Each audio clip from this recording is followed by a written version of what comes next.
Daydreamer anticipazioni dal 20 al 24 luglio. Sanem rischierà di perdere Jeanne. Lunedì 20 luglio. In questa puntata, subito dopo aver girato il nuovo spot pubblicitario, Osman si rivelerà un attore modello che riscuoterà un enorme successo con i clienti. Ma qualcosa andrà storto e le riprese saranno da rifare e tutto lo staff sarà costretto a lavorare ancora per presentare lo spot in tempo.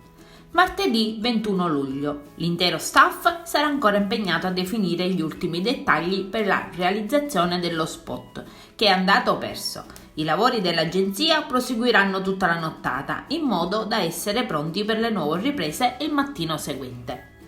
Mercoledì 22 luglio. Nel frattempo, sul set, i genitori di Sanem e Leila faranno chiarezza sull'insolito comportamento della figlia minore. Si accorgeranno che Sanem si è innamorata del suo datore di lavoro, Jeanne. Nihat e Mekkibeh pensano che il cuore della figlia rischi di essere spezzato e cercano di escogitare un piano in modo da evitare che Sanem possa andare incontro a una dolorosa delusione.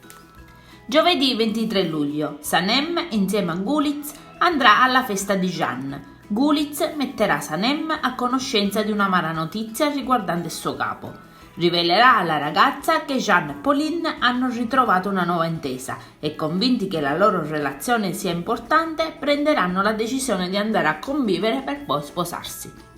Venerdì 24 luglio. Il brillante macellaio Osman ancora una volta sarà protagonista come attore modello dello spot pubblicitario. Intanto Sanem ne combinerà un'altra delle sue, romperà la macchina fotografica di Jeanne. La notizia del gesto della ragazza corre in fretta tra tutto lo staff. Sanem metterà ancora una volta a rischio il suo lavoro e tutti saranno sicuri che la ragazza verrà licenziata. Adesso non ci resta che guardare gli episodi. Io vi saluto e vi aspetto al prossimo video. Bye bye!